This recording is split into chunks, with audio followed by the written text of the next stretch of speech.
as you've seen written. So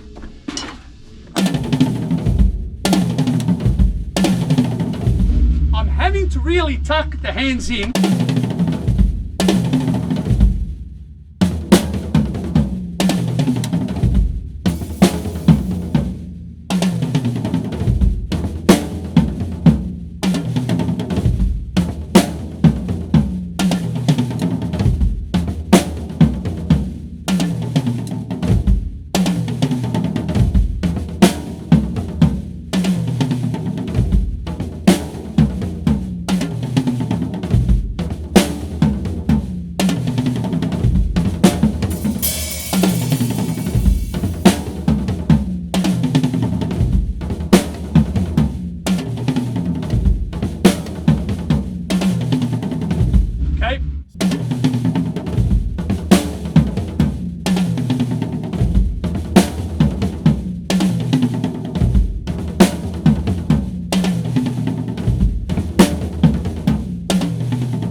So, when we continue on similar ideas to what we all that stuff that we were practicing, trying to work out, this is a kind of similar scenario we're going to try. On the right, I've got an 8, 14, 16. However, what's important to note, I've written these out in 16th notes and I'll explain why. But let's say you've got a scenario, and I've written when we go from the higher tom to the high tom, higher and high, low mid, large floor, large tom, small floor, large tom, to a floor, or a concert tom in this case. Regardless whether it's 15, 16, 18, 20 that's hanging, it doesn't matter.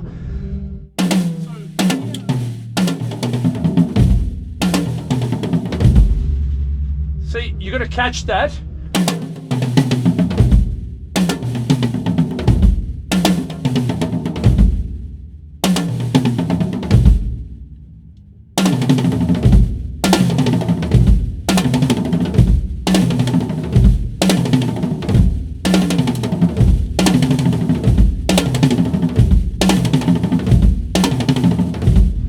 Idea is you come back to these for now.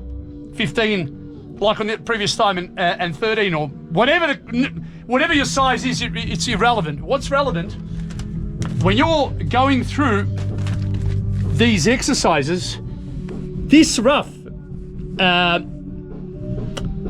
you can ignore the and because it sort of goes almost over the 4, and I'll explain a little bit more because it's not as literal as, because there's a lot of sustain with the kick, so it'll certainly go over into the 4.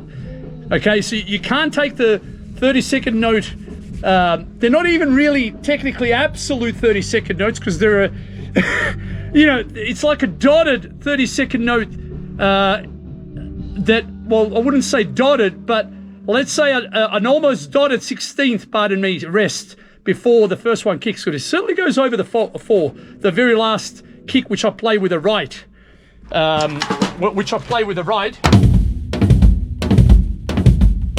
Left, right, left, right. So I play it with the right.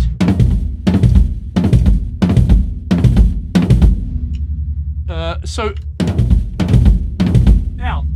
why is this stuff so interesting? We go then into the second bar, which is as written. What's very important to note on the second bar is this. You're trying to go for, because the last stroke is on the right, you've got a whole quarter note rest before you repeat the cycle. So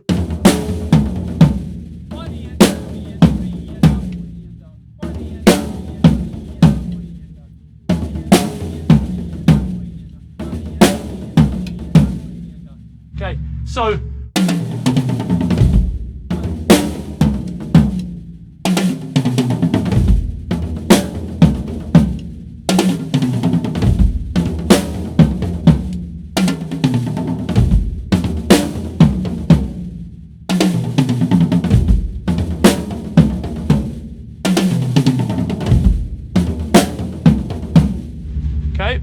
playing that with some sort of, with click eventually, to get you to provide a demonstration. What's taken me even now a long time to work out what I'm actually doing, because when you're playing, you're experimenting, then when you start to really hone in and break things down, it's a challenge, a real challenge.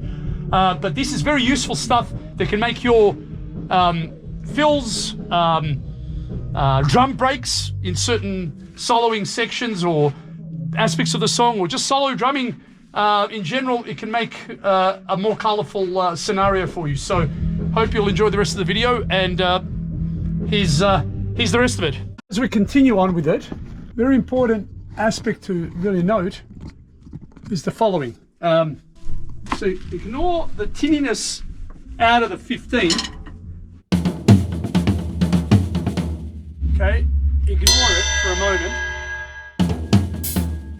16, just created a, there's not much tape, there's not much containment on the bottom head. I think it needs to be a little bit more contained. Nevertheless, I've just tuned the batter head a little bit more. So as we continue on with this idea, here's the sticking once again.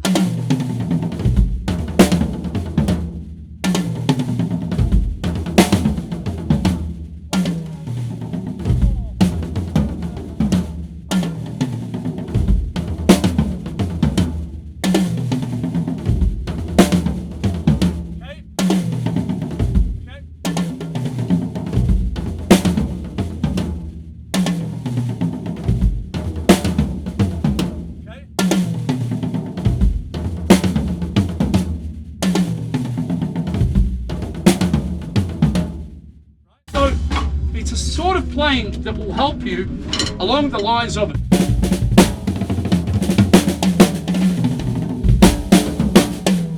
Doubles there, right?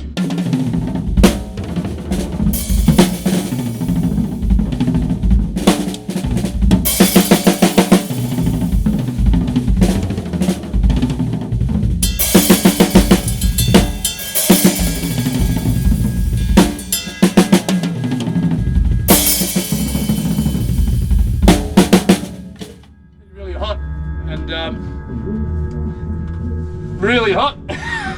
It is a particular type of a environment. It is what it is.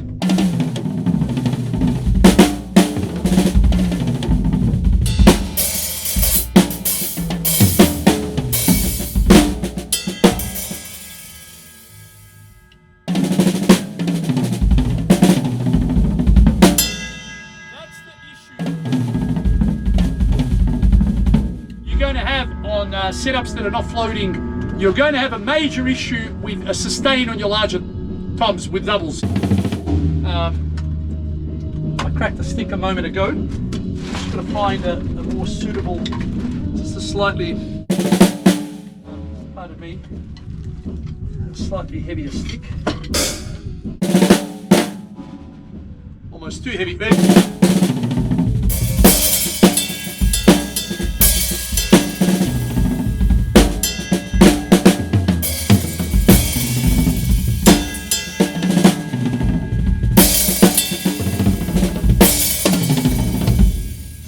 Back to the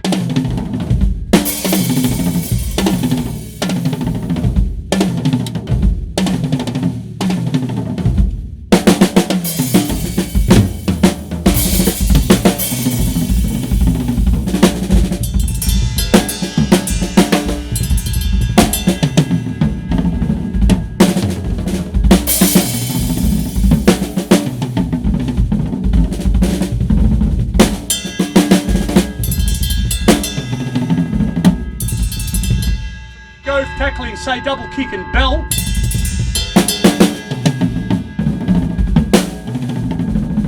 Hear the bottom head working? All double. Go a little bit quicker.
eventually adjust.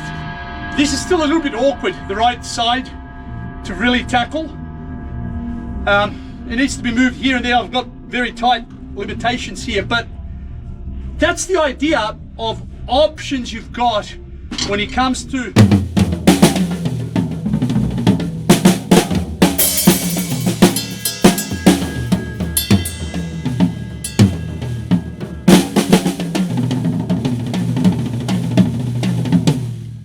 and then, you know, you've got options such as all out fast paradiddles compared to, here it is, here they are, and that's when you warm up on the set and can get an idea. There's a lot of interesting things there. There's a lot of just basic chopping out, but you'll get some interesting ideas of what you can do, and enjoy the rest of it.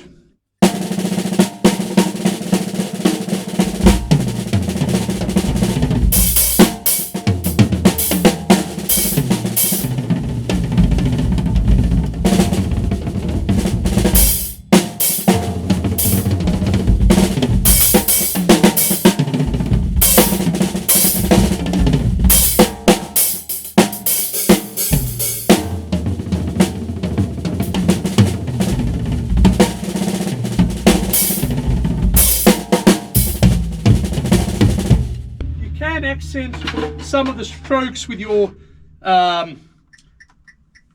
kicks. Absolutely, it leaves you doubles.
So, where these exercises can go, and what you start from.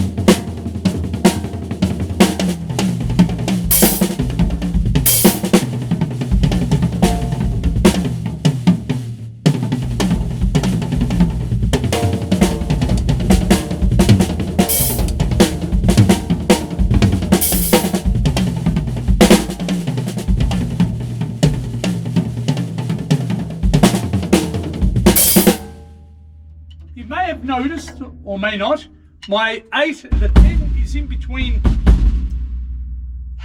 the kick and my right knee. The 13 is in between the left kick, and the 13 is a little bit more forward. The left kick is a little bit more forward. Hence, I've got room for a larger tom. This is due to so many ergonomical changes I've gone through over the years. But advantage with this setup, there's a lot of disadvantages, but there's more advantages, I feel, because you've got, you know, you're going to have your big stuff on the sides. I feel as though, even though this 14's flat due to the hoop, there's a couple of reasons. The 8, 10, 14 or something along those lines, gives you a little bit more color than a 10, 12, and you've got room here either for a mega bell or another hat or, you know, cowbell above. You've got room for a roto tom here or whatever tom, one of those another high option, then you got enough lows. So with a 16 added or 18, whatever you're going to go for. Idea here is when you get comfortable around the kit,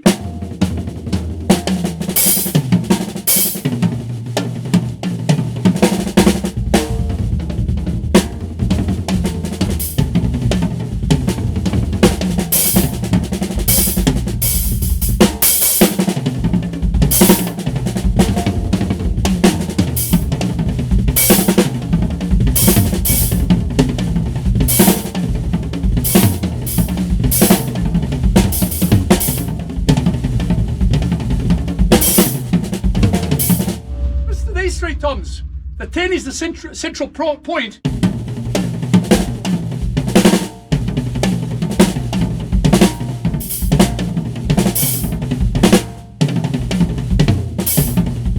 Notationally, even a 13 doesn't cut it. 14 is what's needed here, okay?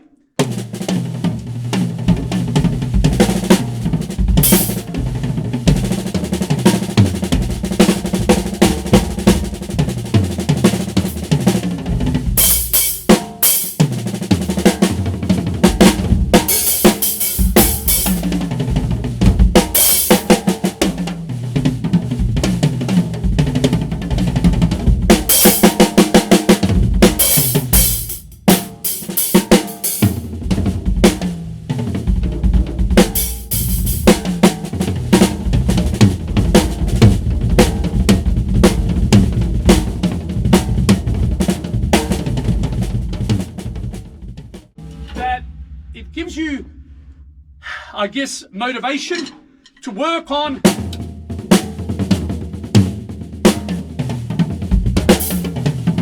constructing different styles of fills, okay?